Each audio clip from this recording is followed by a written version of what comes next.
इतने वोट से भाजपा हारेगी कि जीवन में कभी ये कहने का दुस्साहस नहीं कर पाएंगे कि हम लोग कुत्ता बिल्ली को भी खड़ा करेंगे तो चुनाव जीत जाएगा। कितने वोट से हारेंगे। That was Prashant Kishor before the Bankipur by-poll. A warning, a challenge, and today perhaps a political statement backed by a result. Prashant Kishor has defeated BJP's candidate Neeraj Kumar Sinha by a massive margin. And this margin is crucial because Kishor had not simply promised to defeat the BJP. He had promised to defeat it by such a margin that the party would think twice before repeating the dog and cat remark. So the question today is not merely who won Bankipur. The bigger question is, has Prashant Kishor just delivered his biggest political statement yet? And open the door for Jan Suraaj in Bihar. ये सीधा सीधा message है। 30 बरस का जो गढ़ है वो सिर्फ 30 दिनों में ढह गया।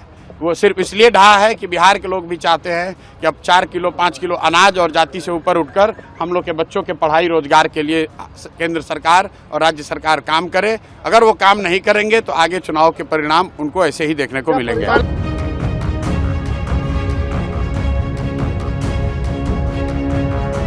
Bankipur was never supposed to be an easy contest for Prashant Kishor. He was walking straight into BJP territory. The party had an established organization, a loyal voter base, and decades of political presence in the constituency. Bankipur has been one of the BJP's safest urban seats for years and was represented by BJP President Nitin Nabin multiple times before he vacated it after moving to the Rajya Sabha. BJP President Nabin has been winning this seat since 2010. Before that, his father held the Legislative Assembly seat. That is precisely why Kishor's decision to contest from Bankipur was significant.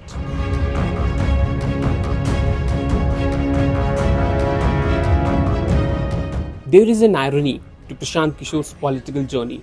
For years, he was the man behind the campaign. He studied voters, designed strategies, advised political leaders, analyzed electoral mathematics. But the strategist always remained one step removed from the ballot box. Bankipur changed that. He did lead Jan Suraaj in 2025 assembly elections but failed to win any seats despite aggressive social media campaigning. Jan Suraaj's vote percentage was 3.47%. This time, Kishor was not advising the candidate. He wasn't just leading his party in elections. He was the candidate. His name was on the ballot. His political credibility was at stake. And now, he has crossed the most important line in his political career. From analyzing elections to actually winning one, that alone makes Bankipur a landmark victory for him. But the larger significance lies with the organization he represents.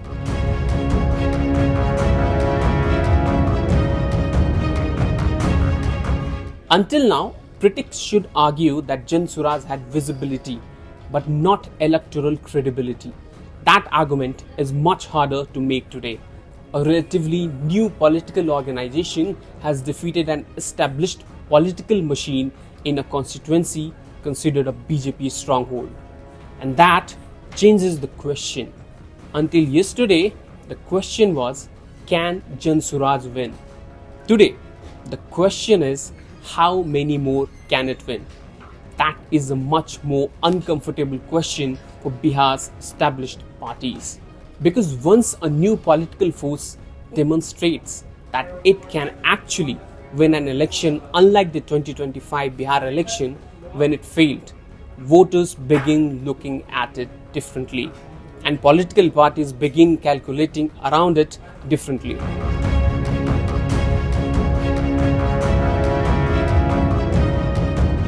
This is where Prashant Kishor's earlier statements becomes particularly important.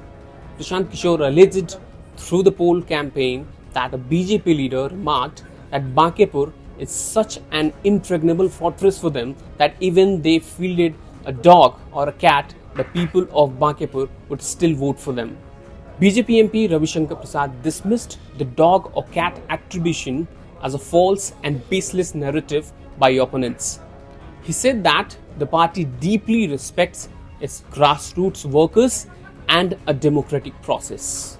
खाली एक बात मुझे कहना है कि एक प्रतिद्वंदी ने कहा है कि भाजपा कहती है कि हम किसी को खड़ा कर देंगे, कुत्ता बिल्ली को तो हम जिता लेंगे। ये बिल्कुल गलत है, बेबुनियाद है। भारतीय जनता पार्टी अपने एक एक कार्यकर्ता का सम्मान करती है। BJP President Nitin Nabin had expressed confidence ahead of Bankipur bypoll and predicted record-breaking victory for Neeraj Kumar Sinha. BJP had deployed top Bihar leaders including CM Sapnath Chaudhary, former CM Nitish Kumar, Chirag Paswan, Shravan Kumar, Nishant Kumar to support its candidate. The confidence of BJP has now been broken by lone fighter Prashant Kishor. Kishor had essentially promised that his victory margin would be large enough to silence that rhetoric.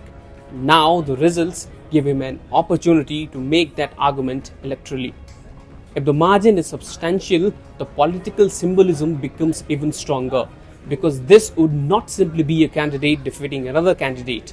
It would be a new political force challenging an established party, and then backing that challenge with numbers.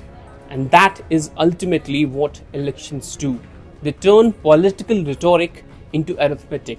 The speeches end, the slogans disappear, and finally, EVMs tell us what the voter actually chose.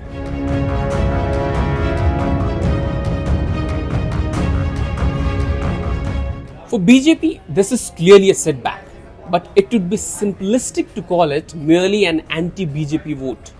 The bigger question is why a new organization was able to break through in a constituency where the BJP had a strong political presence.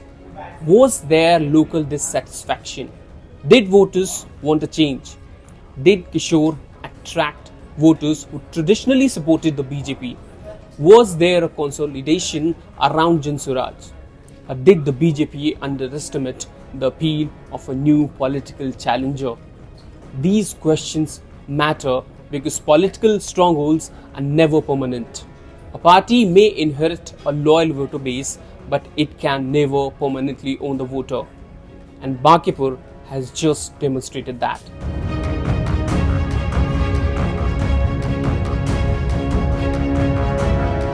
But here comes the reality check. Bankipur is just one constituency. Bihar is much larger. One victory cannot establish statewide dominance. Jan Suraaj will now have to prove that this result can be replicated. Can it build a smooth level organization? Can it find credible candidates?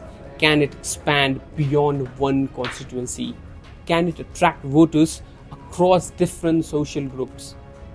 And most importantly, can Prashant Kishor turn his personal appeal into an organization that can survive beyond him? Because winning one election is difficult. Building a statewide political force is much harder.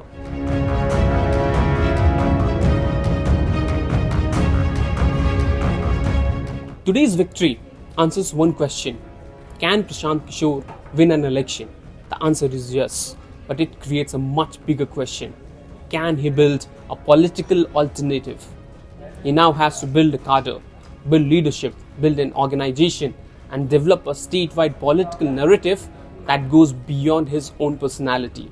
If Jan Suraaj manages that, Bankipur could eventually be remembered as more than a bypoll victory.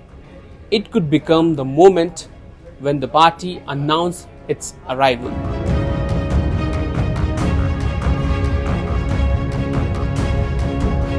So what exactly has Bankipur delivered? A political strategist has become an elected politician. A relatively new political organization has defeated an established political force. The BJP has lost a constituency that represented its electoral strength, and Bihar now has a new variable in its political mathematics. Bankipur was supposed to be a big test for Jan Suraaj and Prashant Kishor, especially after the loss in 2025 elections. Instead, it may have become its first major breakthrough. And perhaps the most important part is this. Before the election, Prashant Kishor challenged the BJP to stop talking. Today, he has the result to do the talking for him. The question now is, no longer can Prashant Kishor win. He has. The question is, can he turn Bankipur into the first chapter of a much larger political story in Bihar? Because if he can, then this will not be remembered merely as a bipole upset. It could be remembered as the moment Bihar's political landscape began making room for a new force. Bankipur had spoken. Now Bihar waits to see whether the rest of the state follows. Thank you so much for watching. This is Ankit Kumar signing off for Times Now Digital. Keep watching this space for more such videos.